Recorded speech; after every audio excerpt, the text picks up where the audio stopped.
Good morning, good afternoon, and good night, and welcome to the Amateur Otaku Podcast. How's everybody doing out there? I am Brandon Alvarado, the Scarlet Fan here, and I'm excited to be here on a Tuesday morning in the States. Well, actually, afternoon, and and early evening in Sweden. I'm excited to be here to talk anime, to talk with you guys, to have a great time.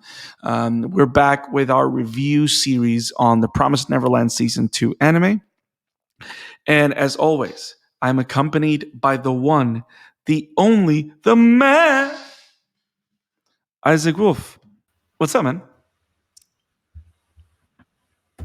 I don't know if it's on my end, but you did sound a bit robotic when you greeted me, just so you know. I will be a robot for the rest of the episode.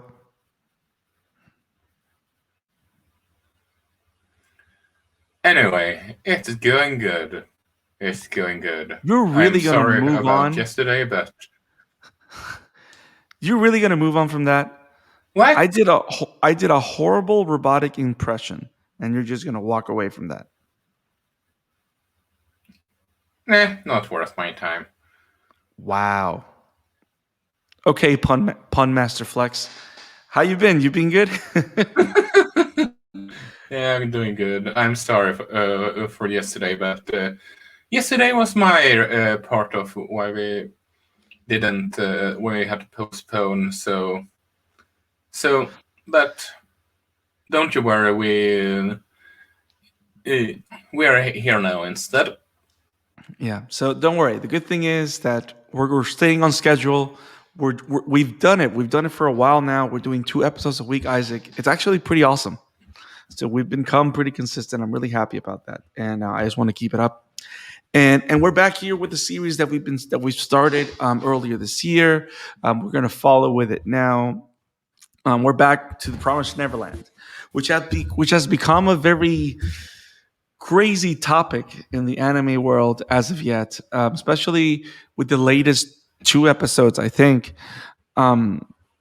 With all the different decisions that are happening with the show, the way it's diverging strongly from the source material or manga, and the way fans are reacting. And I know that you probably have a very specific take about this because you have read the manga and you are collecting it.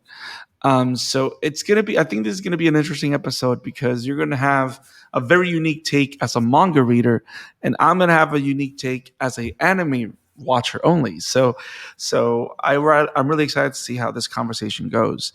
And if you guys at home love what we do here at the Amateur Otaku Podcast, if you're watching it on YouTube, make sure to subscribe and click on that like button, share with your friends, and click on the bell for notifications. Make sure you set up those notifications so you do not miss any streams, you don't miss any episodes, you don't miss any coverage on the reviews that we do on anime every week, on the reviews that we do on Promised Neverland and Attack on Titan, the final season. We don't want you guys to miss anything, to make sure you subscribe, like, and hit the bell for notifications on YouTube. Also, if you love the Amateur Otaku and you prefer the podcast side of it, the Amateur Otaku Podcast is available on Spotify, Radio Public, Google Podcasts, Apple Podcasts, Stitcher, so many places. You can find it, subscribe, or follow, and enjoy the show there. I do want to say our Attack on Titan review series and our Promised Neverland series is a YouTube exclusive, so you will only find it on the YouTube channel. So you just have to, if you have YouTube Premium, you can actually listen to it without having to watch it. But it is a YouTube exclusive content. Now, if you guys want to wait for a full review of the season, we will do a podcast episode where we completely review the season once it wraps. But now, Isaac, I say we jump right into this. Um, so I thought you promised that we would never jump into this because stuff like this lands.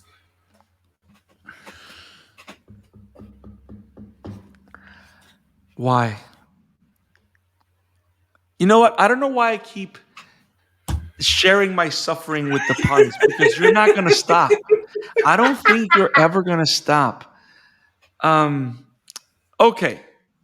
How is it that your puns are perfect but mine never land? Damn it! Oh my god. No reaction. That was a perfect pun, Isaac.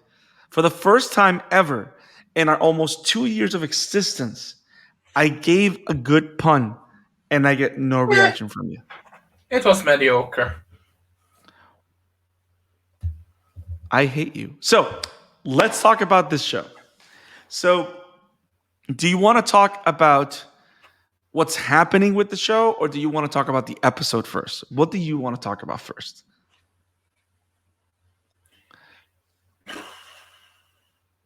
It doesn't. We can take it in the order you want. Because let's talk about the episodes first, and because I think that if we start talking about what's happening with the manga and the anime now, it's gonna kind of like it's gonna make the conversation of the episode itself lose focus. And I think that let's just talk about the show as it is, and then we'll give our thoughts on the episodes, and then we give our thoughts about the decision that's being made. Because deciding to go anime only on the show and doing their own thing has been a very interesting decision.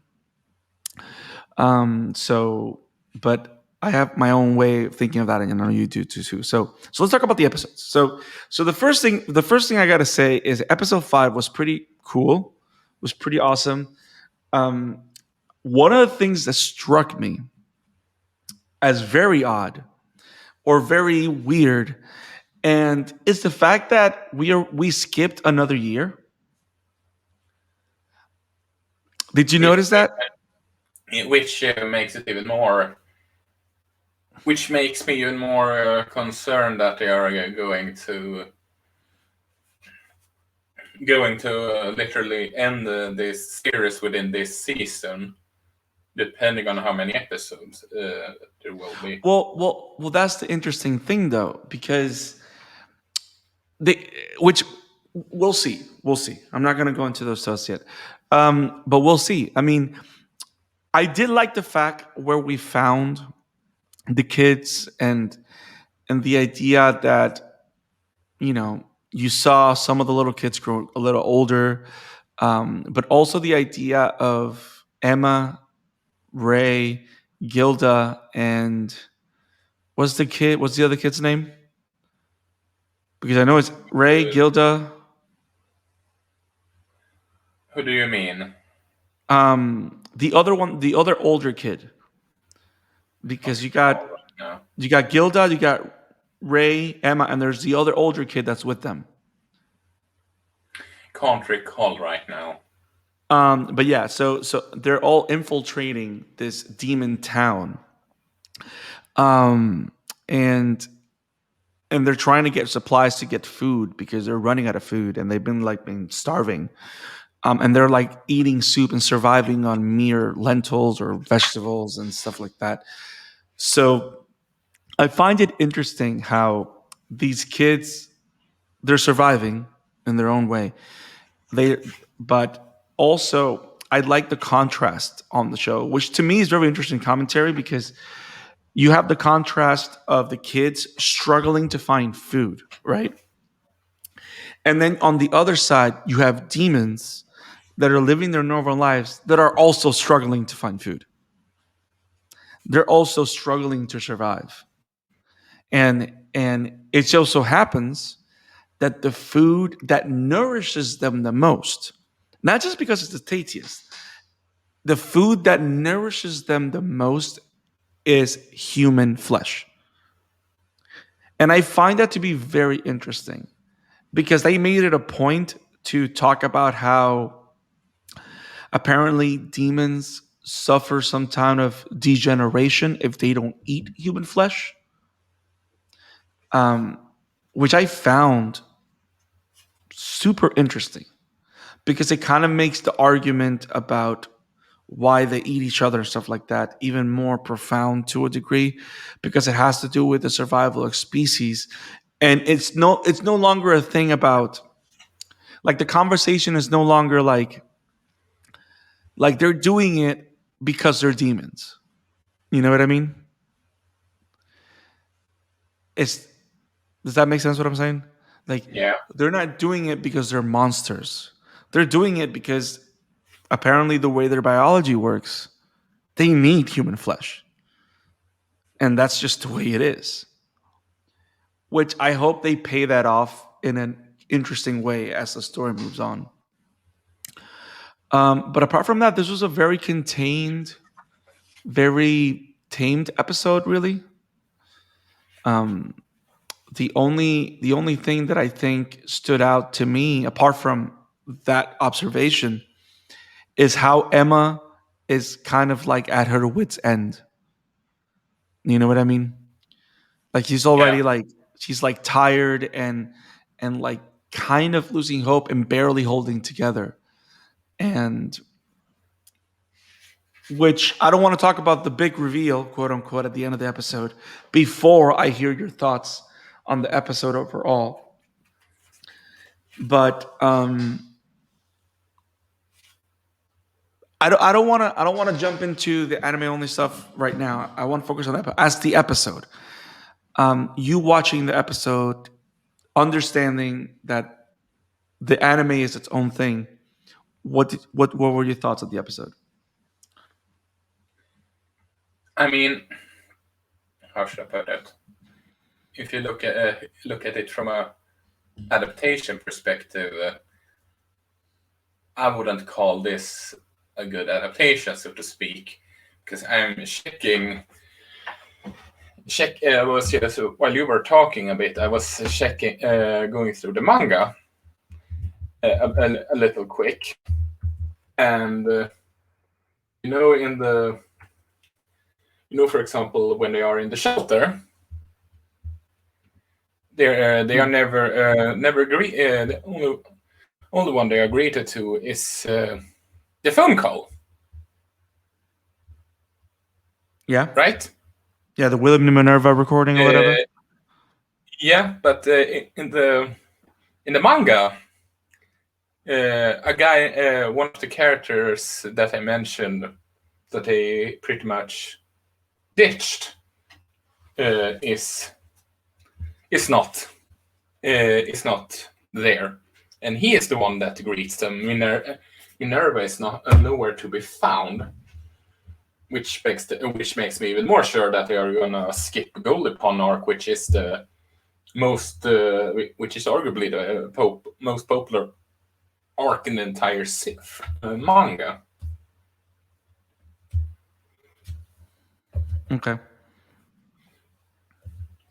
I was just double checking as to see if I missed something, because the whole thing about them meeting the demons and as being saved, the two religious one and all that. Yes, that is in the manga, and then later go to that shelter.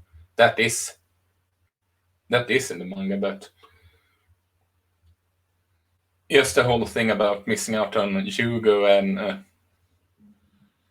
it's a big deal in the story. So I don't know how to feel, but if you look, if this was an anime only, looking at it from this perspective of being an anime only title, I wouldn't say that this is, like I said, a rather self-containing story, and it feels like they are sort of like, how should I put it? It feels like they are trying to, because there's a lot more focusing on humans that fled within the manga, but here they want to focusing more on the demon society, so to speak. in a fashion, if that makes sense. So you're saying After that you've noticed that they've paid a lot more attention to the argument on the demon side. You mean? of what based on the based on me skipping through the pages again, yes, get a quick reminder. The answer is yes, especially if they literally skip the Golden Pond arc, which is, like I said, the which is essentially the most popular arc, so to speak. Interesting. And you know what? You say that about them paying more attention to demon society and the way and understand and the kids, or at least Emma more than anything, understanding demons to a degree. And it makes me also think about the whole thing with the elder demon coming to do the sacrifice. Is that in the manga?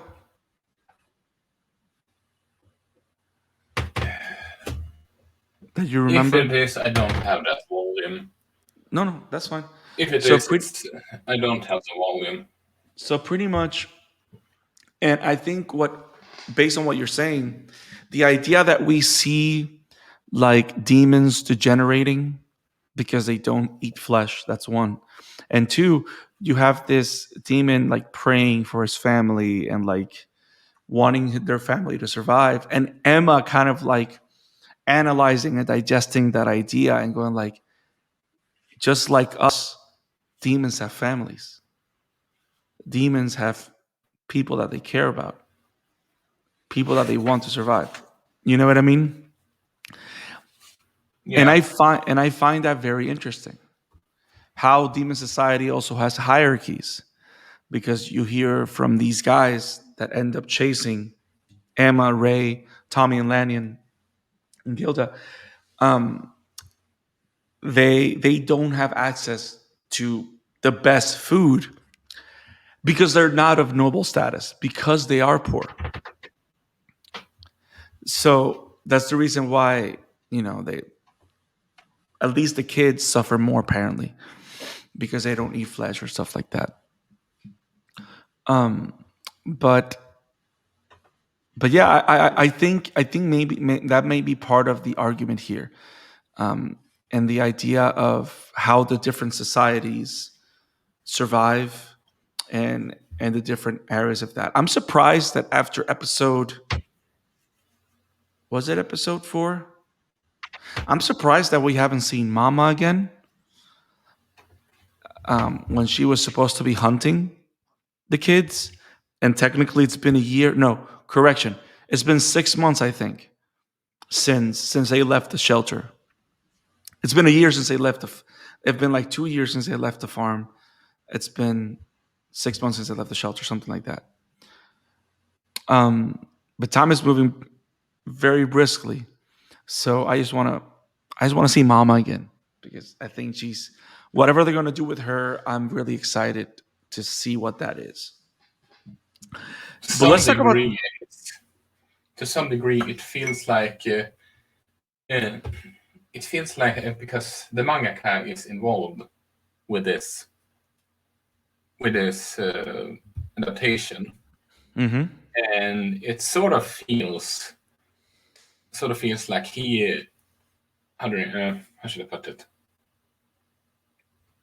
He asked them to change the direction or to try new things out just to see what gets the better reaction, so to speak. Yeah. So I was actually talking about. Now let's talk about this, because I feel that you want to talk about the whole manga situation, and I want to talk about it. So let's talk about the big reveal at the end, and then we'll jump into that discussion. Norman's back. In my understanding, That's a big change from the book. Like Mm-hmm. you don't like. Apparently, I heard somewhere, and I'm gonna say this not because and it might as a spoiler for the manga people, but I'm just gonna say it to make a point of how big it is that he's coming up now. Is that apparently Norman does reappear in the manga, but it's like when they are very much older. Yeah. So Yeah.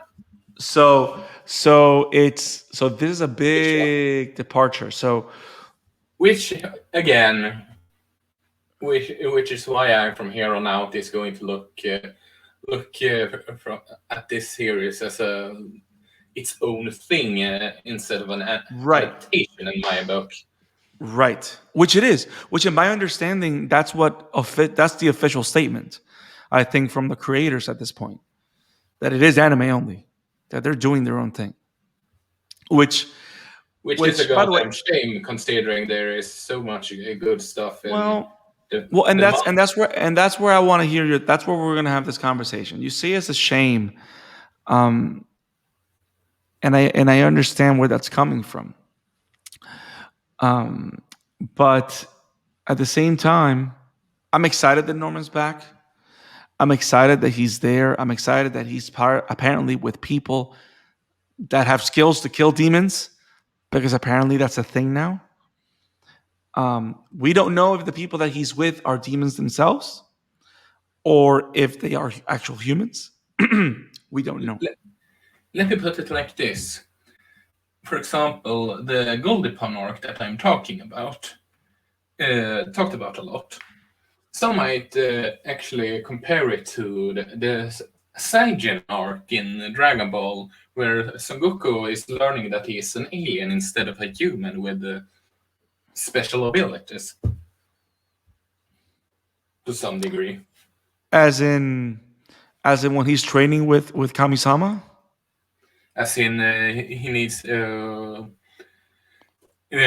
in Raditz, yeah, all that. Yes, his brother Raditz arriving, and then he gets knowledge of Vegeta and Nappa, all that kind of stuff. Because it's Well, so arguably a it's so big so deal so in the manga. it's a big fundamental arc. I would argue so. Yes.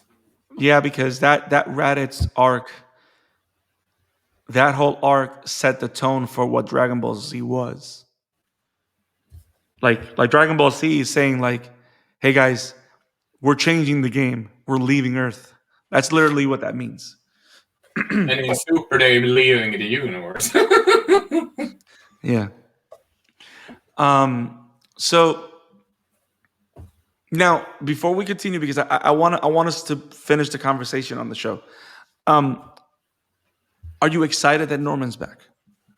I am. I'm interested in Right. Norman's To back. me, I saw it as the show's response to Emma's despair. You know what I mean? Like Emma is in a place where she's like at wit's end, and she's like kind of losing hope, and like Norman is this shining light. You know what I mean? What To makes kind me of like, wonder, something I honestly wonder and somewhat hope, is that people that he meets and involves with is two characters from the Goldipon arc, because those two characters in particular that people are pretty pissed off not potentially meeting is two fan favorites, so to speak. I know that I'm more focusing on the manga than the anime right now, but I thought that I could chime in from the perspective of someone that reads the manga and not the anime. oh no, I don't disagree with you. And you know what? That's interesting. So because it makes me also think like Emma kind of sees Norman as this ray of hope right now, and she's relieved. But who knows if Norman is kind of like twisting things a different way, and it might not necessarily be the same Norman that we knew before. you know. So I want to see how the story plays around with that. Um, but I'm excited that Norman's back. At But least I let's hope the ending in the anime gets better than in the manga. well, Because and that that's anime. right. So last thing I want to mention before we, because I feel that we need to talk about the whole discrepancy. Um, and I just want to finish covering this episode. So we don't live anything out. If the episode 5 ends with a cliffhanger, and then a week goes by, and we don't get episode 6, we get episode 5.5, which for whatever reason, it's a recap Which of is just weird. of the entire show, not of the entire season so far, of the entire show. Which And in begs the my question: mind, why did they didn't do some form of recap in the first episode? no, you don't need a recap. You know it's season 2. You move on. Why would you do a Yeah, recap at all? Like, I'm with you. I'm with you. yeah, You don't it's need a so recap, weird. but if Yeah, they wanted to have a recap, shouldn't that be a quick summary in the first episode? That's what I'm saying. if anything, like the only recap that makes a lot of sense to me that I've seen recently was Attack on Titan Chronicle, and it's because it chronicalizes all 3 first seasons in a movie, and it's And they are because it not came out.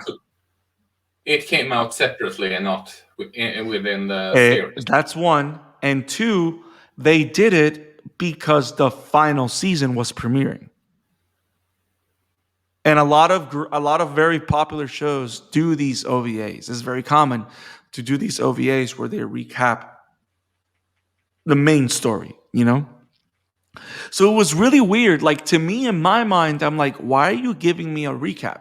I'd rather you tell me that we're not gonna get the show for 1 week than this. Which begs makes me even more, I dare even argue, concerned that this is this last season, honestly. Who knows? It may be, it may not be. But I found that very weird. I found that very weird, Cloverworks. I don't know what you're doing. I do not know what you're Uh, doing. can we talk about manga when this season ends, just to compare and contrast? I'm gonna have to read the manga if we're gonna do that, and I will. Um, so I think we need to talk about the whole adaptation thing. So let's talk about this. So we've spoken of the episodes. Those are our thoughts, guys. I mean, Isaac is interested. He likes where it's going. He's interested in what it's going, what they're doing. I I'm, personally, I would say I'm unlike others people. I'm open for changes and just looking at differently. It's sort of like, how should I put it? You know how people have something in their mind how said characters should be adapted. Seem right, Superman, for example. right, I'm open for new interpretation. Just to see. Just for the sake of it. It doesn't mean Superman. It just means everything. And right. the biggest worry so far is that they are time skipping so much. That's my biggest concern to me. Yeah, yeah. I did find it kind of weird that they would make that decision. Um, now, now, I wonder if they made that decision because they wanted to get to a point where it would justify the decisions that they're making. I don't know because we haven't seen anything yet. But yeah, I mean, so far I like what I see in terms of the different topics, different Yeah, conversations, different things that yeah. we're handling. How should I put it? As an anime only title, I think it would. When I'm also looking at an adaptation, you should watch it in two Right, different ways. right. How it is So as an adaptation and how it is on its yeah, own right, so to speak. And sort of like, how should I put it? If it's sort of like with, like I said, Man of Steel. Do you like the how do you like it as an adaptation of the character, and how do you like it on its own right, so to speak? But Right. if we, I'm using Man of Steel because it's a controversial movie. Is it? Yeah, yeah, Yeah. but like, and on the anime only aspect, I think it's good. It's not as great as the first season, because the first season it really dwelt into the whole. Then we had the whole.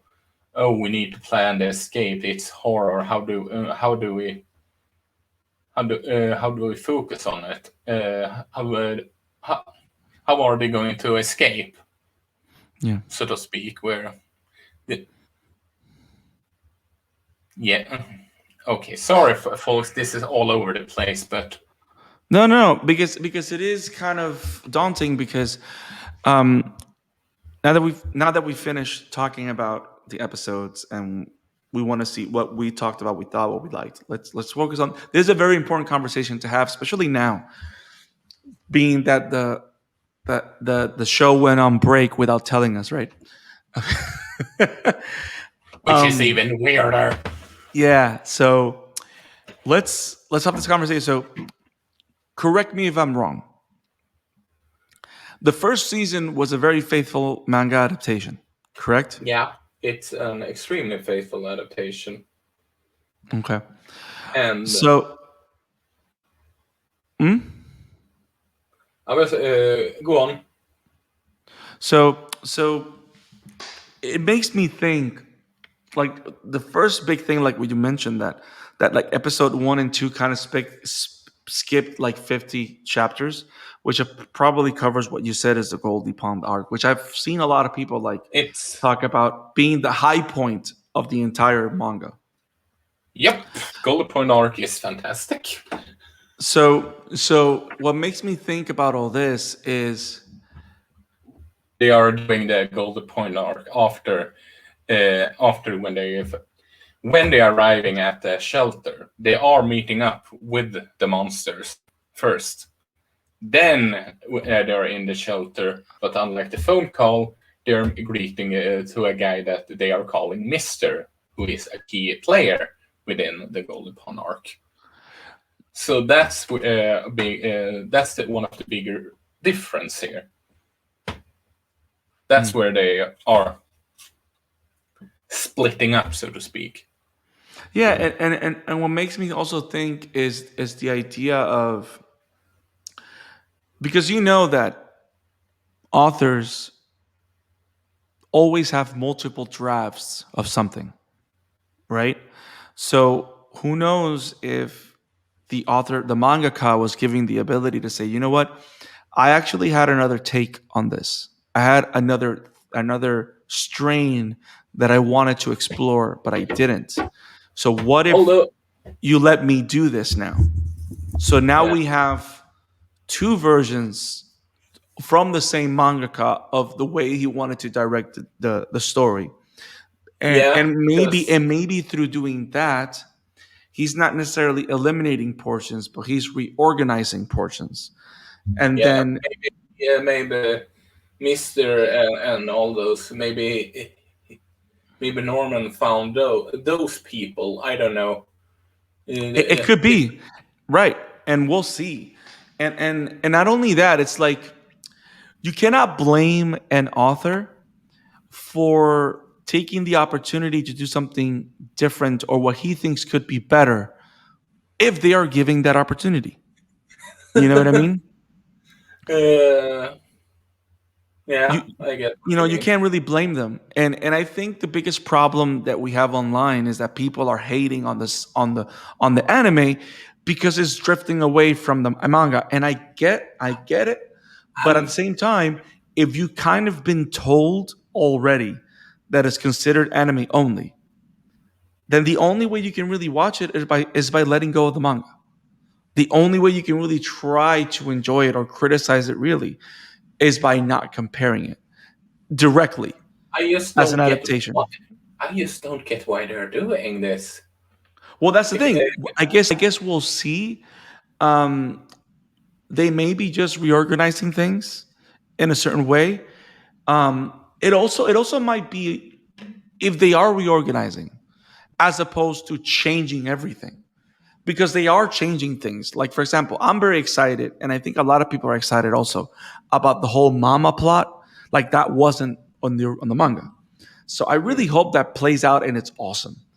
And creates certain different levels of which tension and beg- stuff like that. which begs the question, and I don't know. I think you said that last time we talked about Promised Neverland on how maybe they are adding her in for the anime just because of her popularity in season one. Exactly. That's a big thing. And that's a big if, that's a possibility. But also it takes me back to I was talking to my friend Jeremy, and we're talking about Attack on Titan. And one of the things that's very interesting is that apparently in interviews, Isajama has made it a point to say that the reason he's working so hard with the development of the series is because he wants the anime to be his definitive version of the story. That is a bad way of wording it, considering the fan base of manga. And I'm talking about Attack on Titan. Oh, Attack Titan. Yeah. I'm Sorry, not talking about Promised Neverland. No, I'm not talking about Promised Neverland at all. I was just I was off focus there for a second for some reason. No, you're Sorry. fine.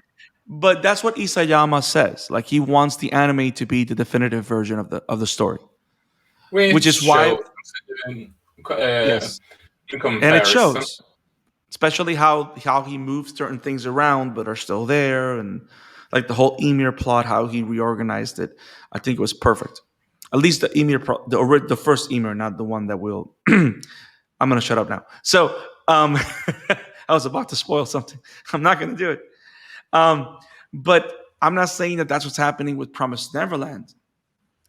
But if that's the idea, then we need to give it time, because I think it's too early to condemn it. I think it's too early because we haven't really seen enough. We can't really judge it based on 5 episodes, even though we've seen some bizarre things.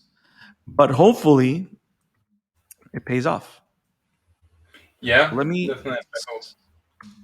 I just hope the fan base overall, because you and I both know that the anime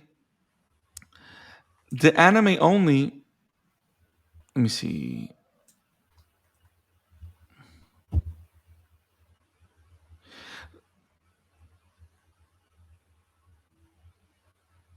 So the anime only, series.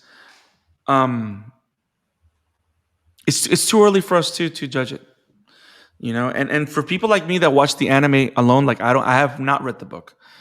People that just watch the anime, I think the anime is great. I think it's still good. I think it does a great job of exploring the different topics of fear and survival and stuff like that. I think it does a good job on exploring all that. And I like where it's going anime only. Like, the real people that are suffering or are raising hell are people that want it to be an adaptation that's faithful, which, again, it's a good point to have. It's a valid argument. But if they're telling you that it's not going to be that, don't shit on it. You're not. It's like you're not getting what you want. That's fine. So you either don't watch the anime and let it go, or you open yourself up and watch it, not with the objective of destroying it. You know what I mean? Because it still is someone else's take. It is someone else's art. Now, I am going to say this, which is kind of like, what? But this season apparently is only going to have 11 episodes. Wait, what? Yeah. I'm Please don't tell me that this is the last season, then, because I doubt it. I really hope it's not.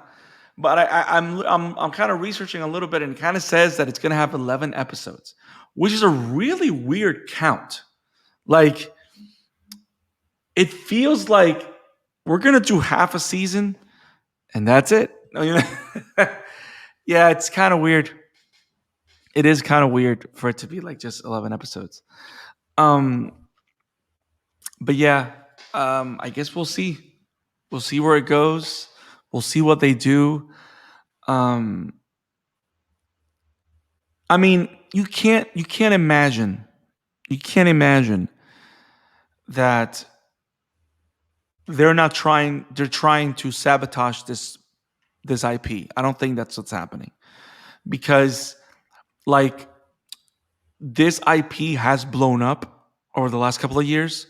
So I'm assuming they want to capitalize on it as opposed to like shit on it. You know what I mean?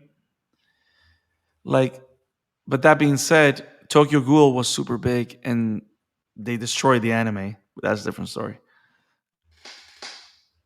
Yeah. But I guess we'll see, my brother. I guess we'll see.